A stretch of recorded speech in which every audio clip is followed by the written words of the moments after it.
O tema da nossa aula dessa semana, então, é a Era Vargas, 1930 a 1945, e a habilidade é identificar os processos históricos de formação das instituições sociais e políticas regulamentadoras da sociedade brasileira. Então, a gente tem aí a figura do Getúlio Vargas, né? E uma observação aí. O Getúlio, ele governou o Brasil por 15 anos sem nunca ganhar uma eleição, né? O Getúlio, ele ganha uma eleição mais posteriormente, né? Depois desse período aí dos 15 anos, mas ele fica todo esse período no poder sem nunca ter ganho uma eleição, sem nunca ter sido escolhido de fato, né? Pela maioria aí da população brasileira.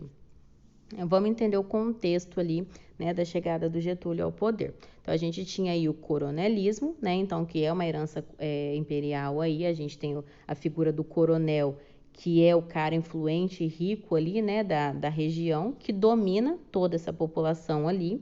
A política dos governadores que está aliada a essa questão aí do coronel, então o coronel ele indicava o governador, então ele indicava não, né, ele obrigava a população ali da sua região a votar nesse governador e esse governador por sua vez indicava o presidente, né, então a gente tem todo um sistema aí para manutenção sempre das mesmas pessoas no poder. E a política do café com leite, que seria aí o revezamento, né, no poder, sempre de políticos paulistas e políticos mineiros ou indicados por eles aí, né? Então a gente tinha um governo paulista seguido por um governo mineiro, né? Sempre esse revezamento. O voto do cabresto, que está dentro do contexto todo da fraude eleitoral, então as eleições desse período aí da Primeira República não eram eleições limpas e confiáveis, né? Eram cheias de fraude, e a principal fraude é exatamente esse voto do cabresto, né? Que o cidadão ele não escolhia livremente a pessoa em que ele queria votar, né? Ele era totalmente influenciado ali, não só influenciado, né? Mas coagido pelo coronel a votar em quem fosse interessante para essas elites se manterem no poder aí. Aí a gente tem a ideia do tenentismo, né? Que são os militares de baixa patente que criam, que contestam, né, a organização política dessa época, que não concordam com a forma como a política estava organizada. E entre esses movimentos a gente tem o 18 do Forte Copacabana, os 18 do Forte Copacabana e a Coluna Prestes.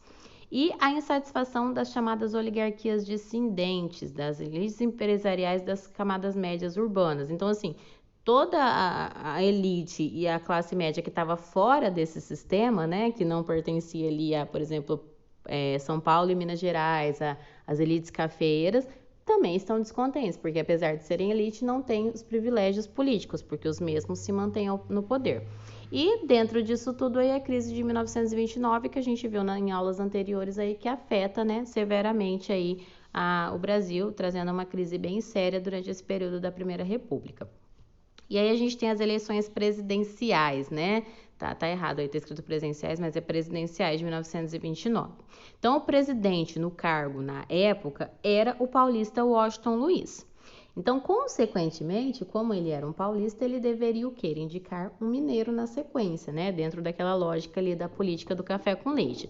Só que ao invés de fazer isso, o Washington Luiz vai e indica o Júlio Prestes, que é um outro paulista, né? E aí isso já vai fazer o quê? Já vai quebrar o acordo ali entre São Paulo e Minas Gerais. E do outro lado a gente tem o Getúlio Vargas, né, que acaba aí ganhando o apoio de todo mundo que estava descontente exatamente com os paulistas, né, e a manutenção destes aí no poder. É a campanha da Aliança Liberal, né, do Getúlio Vargas aí e do vice dele, João Pessoa, candidatos à presidência aí, né. João Pessoa foi assassinado em Recife em julho daquele ano, então isso já vai causar muito mais problema e agitação ali, mas a ideia, né, da campanha ali do Getúlio Vargas era a anistia irrestrita, né, para os tenentes lá que haviam se rebelado e tinham sido punidos, o voto secreto, a justiça eleitoral e as pautas trabalhistas. E aí observem aí que o Getúlio ele tenta abranger todos os grupos que estão descontentes com a política da época, né? Então, tanto os tenentes que foram punidos, a questão ali do voto secreto, das pautas trabalhistas, para que todo esse grupo ali que tivesse descontente com a política da época apoiasse exatamente a figura do Getúlio, né? E aí o resultado das eleições, a gente tem a vitória aí do Júlio Prestes, né? Não é uma vitória tão, né, gigantesca assim, mas a gente tem a vitória do Júlio Prestes. E aí a galera que estava apoiando o Getúlio Vargas não aceitou isso, até porque a gente tem que lembrar o quê?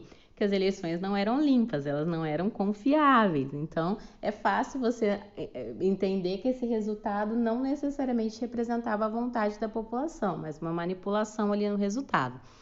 E então, inconformados com o resultado das eleições, aliancistas e militares marcharam do Rio Grande do Sul rumo ao Rio de Janeiro com a intenção de tomar o poder. Tropas do norte também se juntaram ao movimento. Uma junta militar depõe Washington Luiz do poder e entrega a presidência ao Getúlio Vargas, né? Então, eles não aceitam aí a derrota e, né, fazem aí toda uma movimentação e colocam o Getúlio Vargas no poder.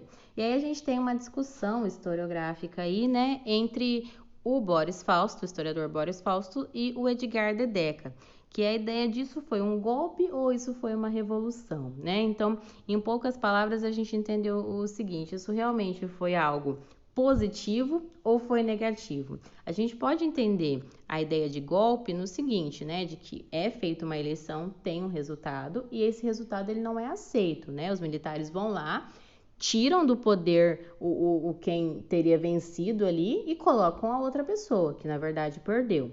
Só que ao mesmo tempo, a gente pensar pelo viés da revolução, a gente entendeu o quê? Que por serem eleições extremamente fraudulentas, né, elas não representavam exatamente a vontade da população. Então, o fato do Júlio Prestes ter ganho essa eleição não significa que era isso que a maioria da população queria. Mas sim que provavelmente houve manipulação ali dos resultados e por isso ele estava no poder, né? Porque a gente percebe que uma grande parcela da população estava descontente, né, com esse revezamento entre paulistas e mineiros, com toda essa política aí da Primeira República. Então, a revolução aqui ela é colocada dessa forma, como uma mudança, né, em toda a estrutura aí política da Primeira República, vai ser mudada a partir da chegada aí do Getúlio Vargas ao poder.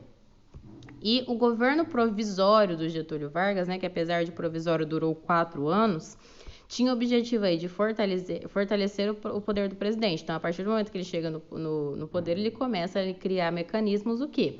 Para se manter no poder, né? Para criar uma estrutura ali que pudesse amparar o governo dele. E a gente tem, é claro, a oposição dos paulistas, né? Eles foram derrotados e sem espaço no novo governo, os paulistas organizam-se na chamada Frente Única Paulista, exigindo a nova Constituição e a nomeação de um interventor paulista. Então, no caso aí dos estados, né? Os estados eles deixam de ter governadores e passam a ter interventores. E esse interventor, ele não é escolhido pelo próprio estado, ele é nomeado pelo presidente. E o Getúlio Vargas vai nomear como interventor de São Paulo uma pessoa que não era paulista. E é claro que os paulistas não gostam disso. Então, eles começam a exigir aí que o Getúlio Vargas mude essa ideia e crie uma nova Constituição. E aí isso tudo vai gerar o quê? A Revolução Constitucionalista de 1932, né? O nosso famoso 9 de julho aí, que é feriado no estado de São Paulo, que dá nome aí a muitas ruas e praças pelas cidades aí de São Paulo. Então, a gente vai ter a adesão de jovens da classe média e empresários, e apenas o Mato Grosso, né, que apoia aí os paulistas. E dentro desse contexto todo aí a gente tem a derrota dos paulistas. Mas apesar dos paulistas terem sido derrotados, né, o Getúlio Vargas vai perceber o quê? Que eles não estão de brincadeira e que isso vai gerar um desconforto dentro do governo do Vargas. Então, ele começa a fazer aí algumas concessões, né? Então, ele vai nomear um paulista como interventor de São Paulo. A gente vai ter o voto feminino, né? A partir de 1932, nós mulheres passamos a votar no Brasil. Até então, a mulher não tinha direito ao voto. O voto passa a ser secreto e a Assembleia Nacional Constituinte em 1933. E aí é criada uma nova Constituição. Então, vai ser criada uma justiça eleitoral como uma forma de evitar fraude nas eleições, o ensino primário gratuito e obrigatório, né, que até então não era, a justiça do trabalho e aí todas as leis trabalhistas que temos hoje criadas nesse período, né, do Vargas, a questão de regulamentar, né, a questão do trabalho, a nacionalização de recursos do subsolo, como minas e água, e aí as primeiras eleições elas são indiretas, né? Então, assim, ele cria uma nova Constituição, tudo muito bonito, só que, ó, a primeira eleição agora vai ser indireta, então quem que vai continuar no poder? O Vargas, né? Então, ele já teve ali 4 anos de governo provisório, a eleição indireta, ele se elege novamente, sem o voto da população aí. E aí a gente tem o período do governo constitucional, né, que é de 34 a 37. E aí o Getúlio Vargas ele vai enfrentar a oposição de dois grupos, né, ali um grupo de direita que é a Ação Integralista Brasileira, liderada aí pelo Plínio Salgado, e um grupo de esquerda, né, que é a Aliança Nacional Libertadora, liderada pelo Luiz Carlos Prestes, o mesmo responsável lá pela coluna Prestes que a gente viu no início da aula. E aí a gente tem a intentona comunista, né, de 1935. Então, a tentativa aí frustrada dos comunistas de derrubarem Vargas, né? Prestes lança manifesto incitando o povo contra o Vargas. Em novembro de 1935, os militares levantam armas contra o governo. E qual que é a reação do Vargas, né? Repressão violenta. A gente já percebe aqui que o Vargas não era muito adepto de oposição e de críticas ao seu governo, né? Isso vai gerar ali a morte de muitas pessoas. O estado de sítio e prisões, né, dos opositores. Então, quem era contra simplesmente foi preso. Nesse contexto aí, a gente tem o Luiz Carlos Prestes e a mulher dele, a Olga Benário, que ela era alemã, e aí, ao ser presa, ela tá grávida, mas mesmo assim ela é deportada para a Alemanha, né?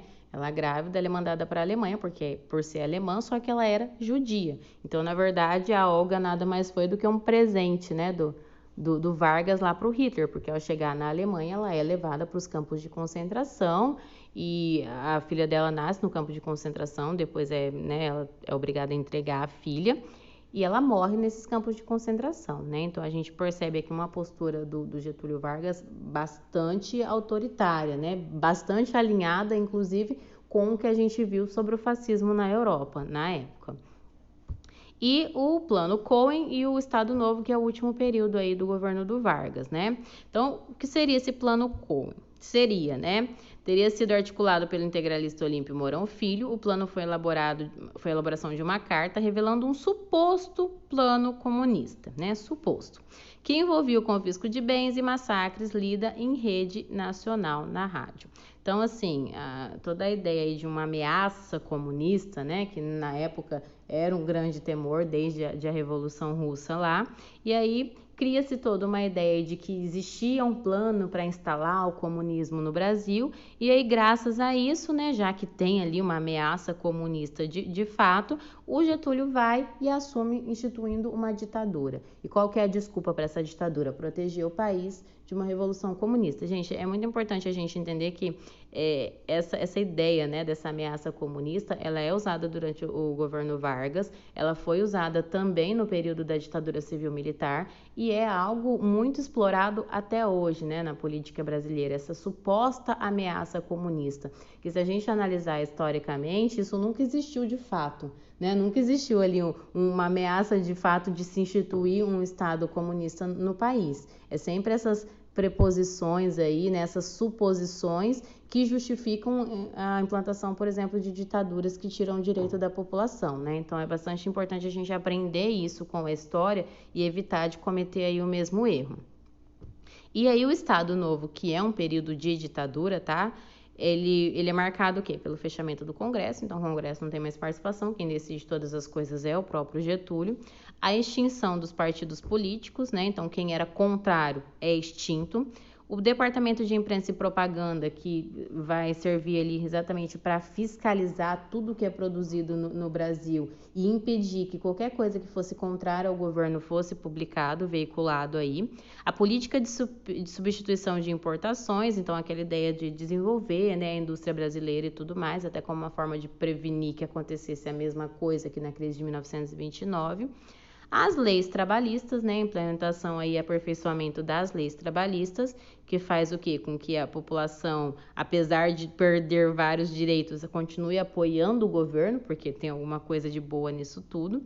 Controle dos sindicatos, né, a proibição, por exemplo, de greves e qualquer tipo de contestação, e a política de boa vizinhança, né? Então a gente viu que o Getúlio era bem parecidinho ali com Hitler e Mussolini, mas no final das contas ele acabou, né, até por interesses ali, se aliando aos Estados Unidos, né? E é durante o período, inclusive, do Estado Novo, que que o Brasil entra na Segunda Guerra Mundial ao lado ali dos Estados Unidos.